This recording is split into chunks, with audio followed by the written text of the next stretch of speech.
विदुर नीति। वैशंपायन उवाच। वैशंपायन जी कहते हैं, संजय के चले जाने पर महाबुद्धिमान राजा धृतराष्ट्र ने द्वारपाल से कहा, मैं विदुर से मिलना चाहता हूँ, उन्हें यहाँ शीघ्र बुला लाओ।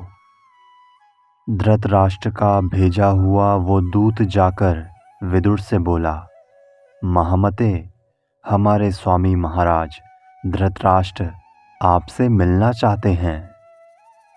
उसके ऐसा कहने पर विदुर जी राजमहल के पास जाकर बोले, द्वारपाल, धृतराष्ट्र को मेरे आने की सूचना दे दो। द्वारपाल ने जाकर कहा, महाराज, आपकी आज्ञा से विदुर जी यहाँ आ पहुँचे हैं। वे आपके चरणों का दर्शन करना चाहते हैं। मुझे आज्ञा दीजिए, उन्हें क्या कार्य बताया जाए। धृतराष्ट्र उवाच। धृतराष्ट्र ने कहा, महाबुद्धिमान दूरदर्शी विदुर को भीतर ले आओ। मुझे इस विदुर से मिलने में कभी भी अड़चन नहीं है। द्वारपाल विदुर के पास आकर बोला, विदुर जी, आप बुद्धिमान महाराज धृतराष्ट्र के अंतपुर में प्रवेश कीजिए। महाराज ने मुझसे कहा है कि मुझे विदुर से मिलने में कभी अड़चन नहीं है। वैशंपायन उवाच। वैशंपायन जी कहते हैं, तदंतर विदुर धृतराष्ट्र के महल के भीतर जाकर चिंता में पड़े हुए राजा से हाथ जोड़कर बोले, महाप्राज्य, मैं विदुर हूँ, आपकी आज्ञा से यहाँ आया हूँ। यदि मेरे करने योग्य कुछ काम हो तो मैं उपस्थित हूँ, मुझे आज्ञा कीजिए। धृतराष्ट्र उवाच। धृतराष्ट्र ने कहा, विदुर, बुद्धिमान संजय आया था, मुझे बुरा भला कहकर चला गया। कल सभा में वो अजात शत्रु युधिष्ठिर के वचन सुनाएगा। आज मैं उस कुरुवीर युधिष्ठिर की बात ना जान सका। यही मेरे अंगों को जला रहा है और इसी ने मुझे अब तक जगा रखा है। हे तात, मैं चिंता से जलता हुआ अभी तक जग रहा हूँ। मेरे लिए जो कल्याण की बात समझो वो कहो, क्योंकि हम लोगों में तुम ही धर्म और अर्थ के ज्ञान में निपुण हो। संजय जब से पांडवों के यहाँ से लौट कर आया है, तब से मेरे मन को पूर्ण शांति नहीं मिलती। सभी इंद्रियां विकल हो रही हैं। कल वो क्या कहेगा, इसी बात की मुझे इस समय बड़ी भारी चिंता हो रही है। विदुर उवाच। विदुर जी बोले, हे राजन, जिसका बलवान के साथ विरोध हो गया है, उस साधनहीन दुर्बल मनुष्य को, जिसका सब कुछ हर लिया गया है, उसको, कामी को तथा चोर को रात में जागने का रोग लग जाता है। नरेंद्र, कहीं आपका भी इन महान दोषों से संपर्क तो नहीं हो गया है? कहीं पराये धन के लोभ से तो आप कष्ट नहीं पा रहे हैं? धृतराष्ट्र उवाच। धृतराष्ट्र ने कहा, मैं तुम्हारे धर्मयुक्त तथा कल्याण करने वाले सुंदर वचन सुनना चाहता हूँ, क्योंकि इस राजश्री वंश में केवल तुम ही विद्वानों के भी माननीय हो।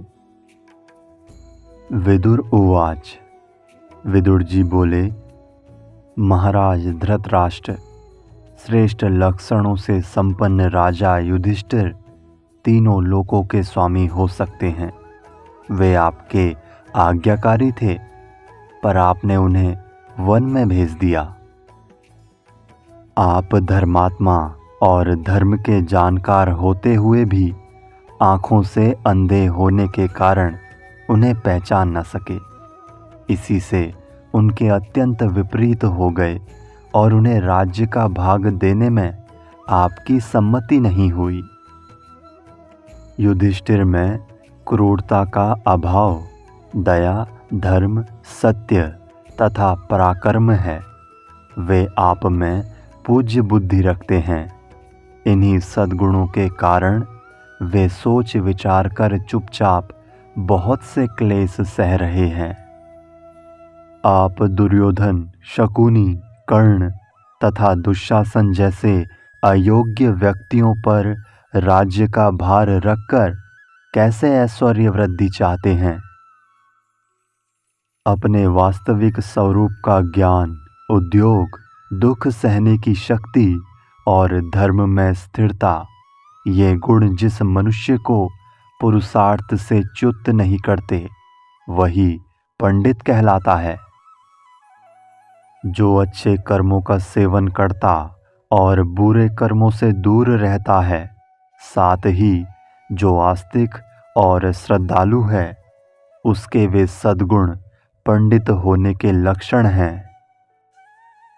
क्रोध, हर्ष, गर्व, लज्जा, उद्दंडता तथा अपने को पूज्य समझना, ये भाव जिसको पुरुषार्थ से भ्रष्ट नहीं करते, वही पंडित कहलाता है।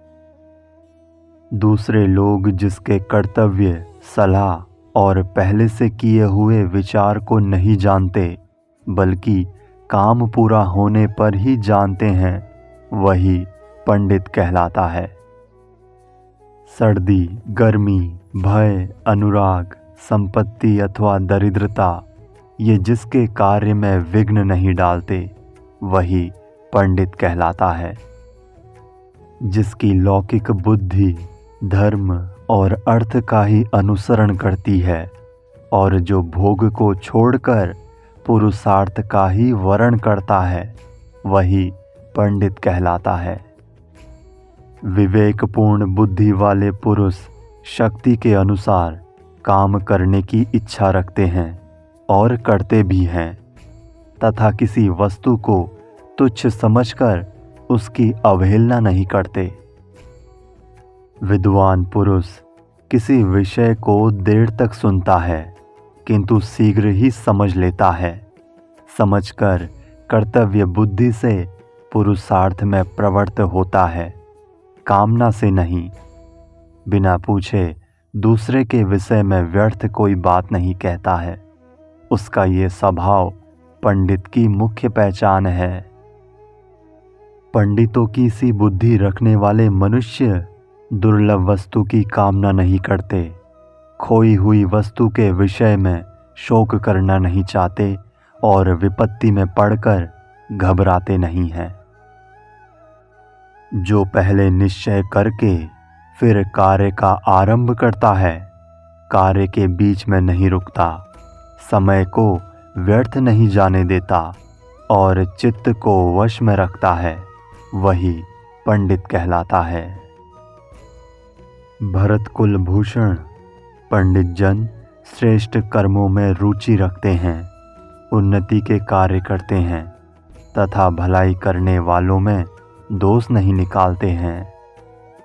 जो अपना आदर होने पर हर्ष के मारे फूले नहीं उठता, अनादर से संतप्त नहीं होता तथा गंगा जी के कुंड के समान जिसके चित्त को शोभ नहीं होता, वो पंडित कहलाता है।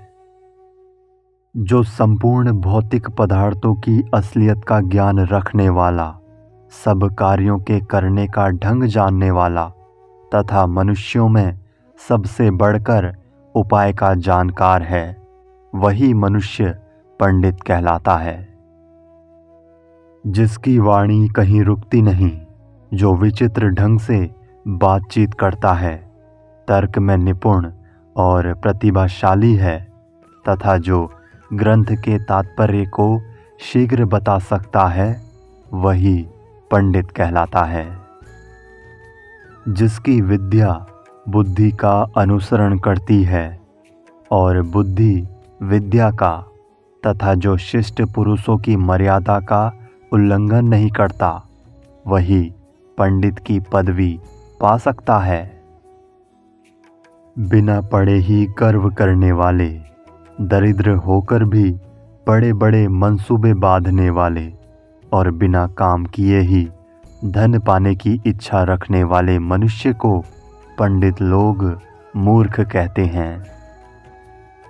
जो अपना कर्तव्य छोड़कर दूसरे के कर्तव्य का पालन करता है तथा मित्र के साथ असत आचरण करता है, वो मूर्ख कहलाता है। जो ना चाहने वालों को चाहता है और चाहने वालों को त्याग देता है तथा जो अपने से बलवान के साथ बैर बांधता है, उसे मूढ़ विचार का मनुष्य कहते हैं। जो शत्रु को मित्र बनाता और मित्र से द्वेष करते हुए उसे कष्ट पहुंचाता है तथा सदा बुरे कर्मों का आरंभ किया करता है, उसे मूढ़ चित्त वाला कहते हैं।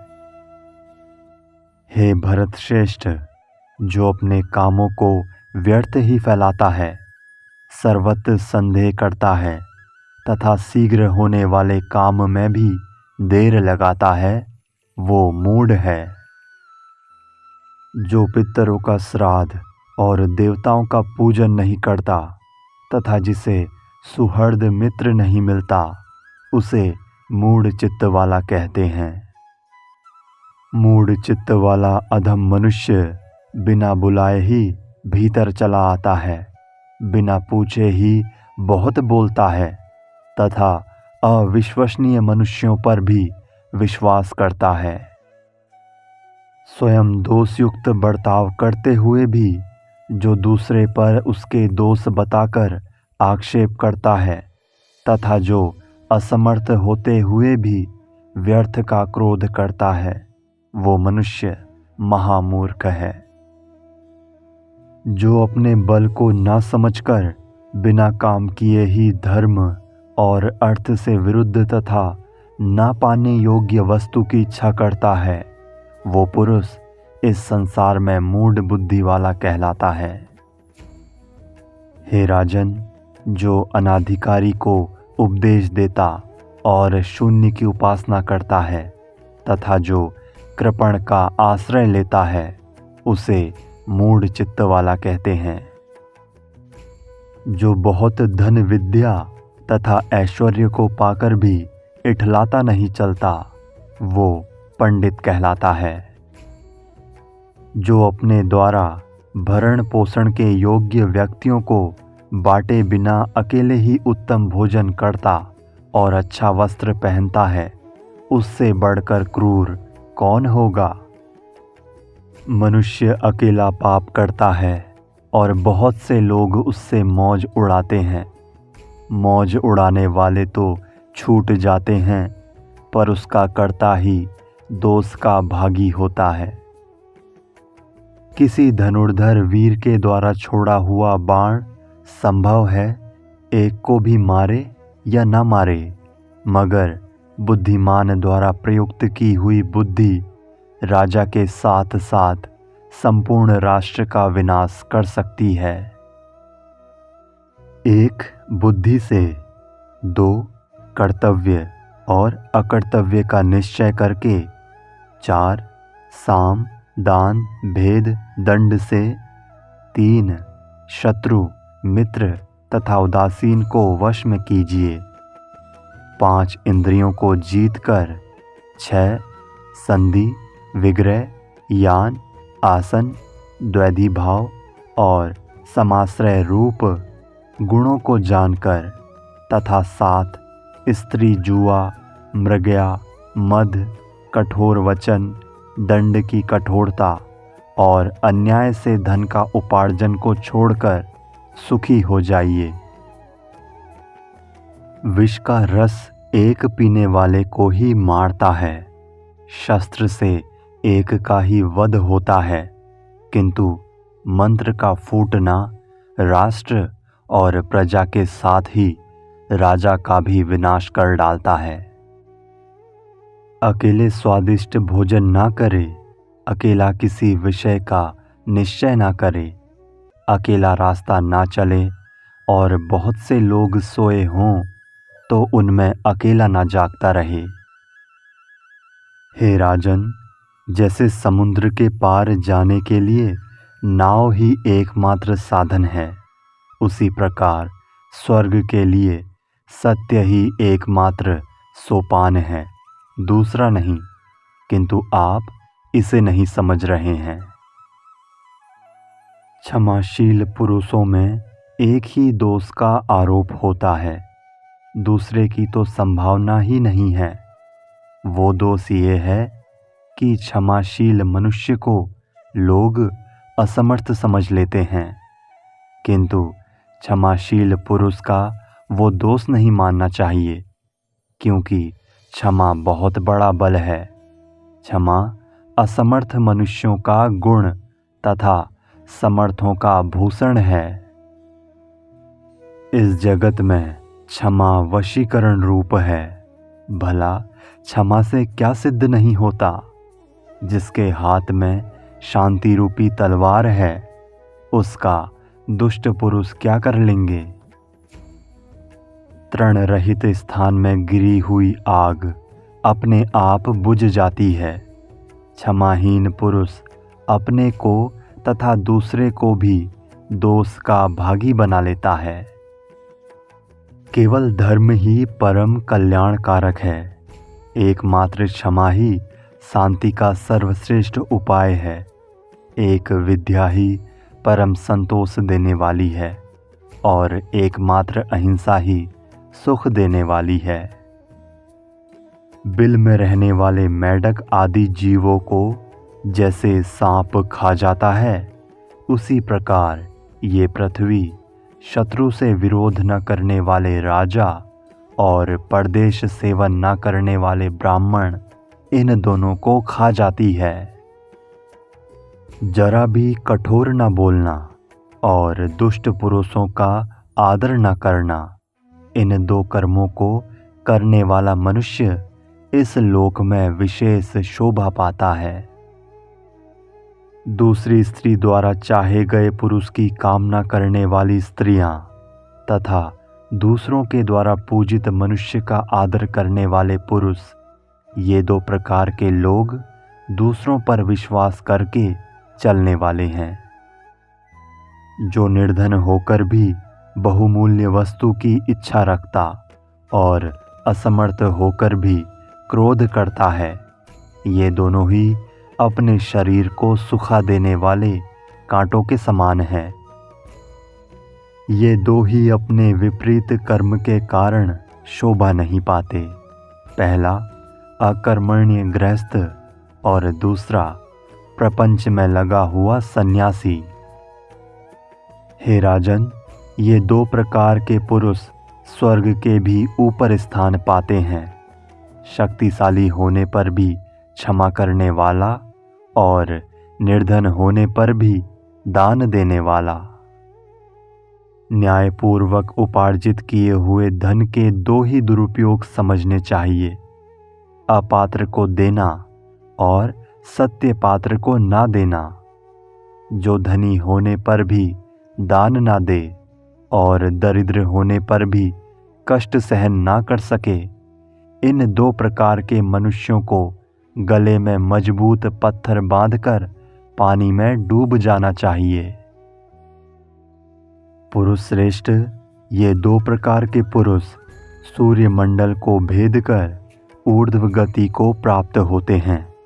पहला योग युक्त सन्यासी और दूसरा संग्राम में लोहा लेते हुए मारा गया योद्धा। हे भरतश्रेष्ठ, मनुष्यों की कार्य सिद्धि के लिए उत्तम, मध्यम और अधम, ये तीन प्रकार के न्यायानुकूल उपाय सुने जाते हैं।